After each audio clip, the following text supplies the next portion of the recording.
Hello दोस्तों, स्वागत है मधुज स्टोरी में। आज की कहानी है आलसी ब्राह्मण, जो कि पंचतंत्र से ली गई है। यह कहानी मुख्यतः 3 किरदारों के बीच घूमते रहती है। कहानी के किरदार हैं ब्राह्मण और उसकी पत्नी और एक जिन। चलिए कहानी शुरू करते हैं।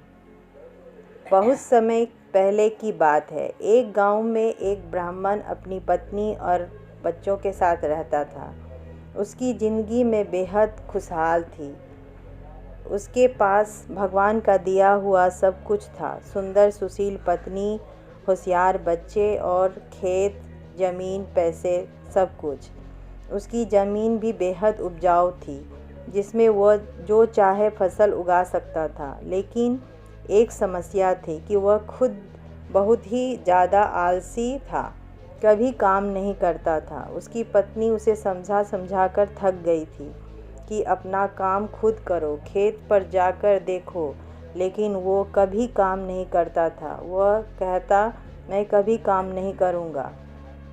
उसकी पत्नी उसके आलस्य से बेहद परेशान रहती थी, लेकिन वह चाहकर भी कुछ नहीं कर पाती थी। एक दिन एक साधु ब्राह्मण के घर आया और ब्राह्मण ने उसका खूब आदर सत्कार किया। खुश होकर सम्मानपूर्वक उसकी सेवा की। साधु ब्राह्मण की सेवा से बेहद प्रसन्न हुआ और खुश होकर साधु ने कहा कि मैं तुम्हारे सम्मान व आदर से बेहद खुश हूँ।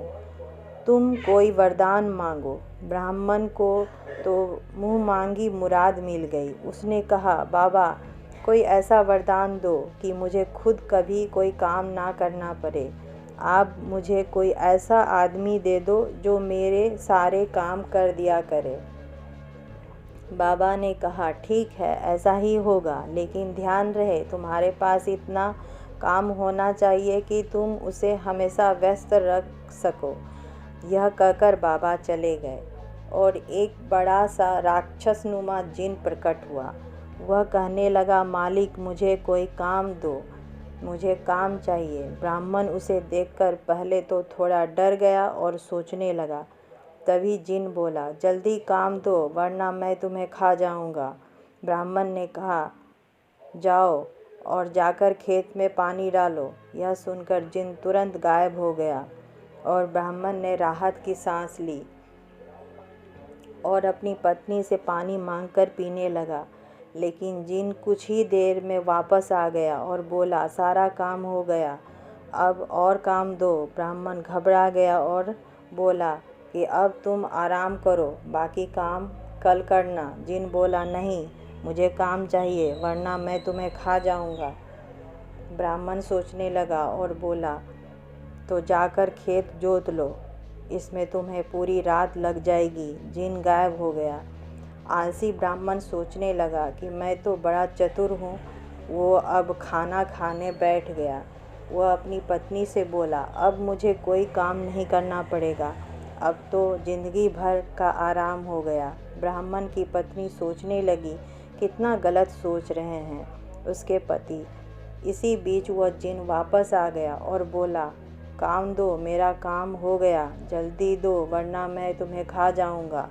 ब्राह्मण सोचने लगा कि अब तो उसके पास कोई काम नहीं बचा, अब क्या होगा। इसी बीच ब्राह्मण की पत्नी बोली, सुनिए, मैं इसे कोई काम दे सकती हूँ क्या? ब्राह्मण ने कहा, दे तो सकती हो, लेकिन तुम क्या काम दोगी? ब्राह्मण की पत्नी ने कहा, आप चिंता मत करो, वो मैं देख लूँगी। वह जिन से मुखातिब होकर बोली, तुम बाहर जाकर हमारे कुत्ते मोती की पूँछ सीधी कर दो। ध्यान रहे, पूँछ पूरी तरह से सीधी होनी चाहिए। जिन चला गया। उसके जाते ही ब्राह्मण की पत्नी ने कहा, देखा आपने कि आलस कितना खतरनाक हो सकता है। पहले आपको काम करना पसंद नहीं था और अब आपको अपनी जान बचाने के लिए सोचना पड़ रहा है कि उसे क्या काम दें। ब्राह्मण को अपनी गलती का एहसास हुआ और वो बोला, तुम सही कह रही हो, अब मैं कभी आलस नहीं करूँगा। लेकिन अब मुझे डर इस बात की है कि इसे आगे क्या काम दें।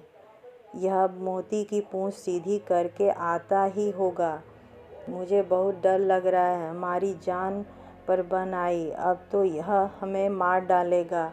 ब्राह्मण की पत्नी हंसने लगी और बोली, डरने की बात नहीं, चिंता मत करो, वो कभी भी मोती की पूंछ सीधी नहीं कर पाएगा।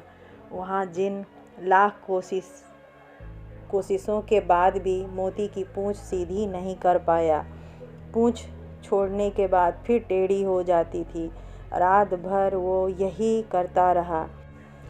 ब्राह्मण की पत्नी ने कहा, अब आप मुझसे वादा करो कि कभी आलस्य नहीं करोगे और अपना काम खुद करोगे। ब्राह्मण ने पत्नी से वादा किया और दोनों चैन से सो गए।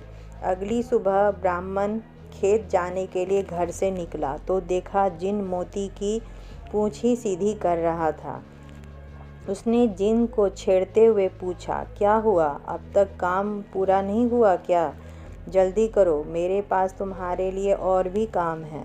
जिन बोला, मालिक, मैं जल्द ही यह काम पूरा कर लूँगा। ब्राह्मण उसकी बात सुनकर हंसते हंसते खेत पर काम करने चला गया और उसके बाद उसने आलस हमेशा के लिए त्याग दिया।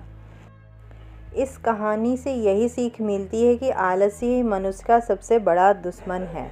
अपनी मदद आप करने से ही कामयाबी मिलती है और आलस्य करने से ज़िंदगी में बड़ी मुसीबतों का सामना करना पड़ता है।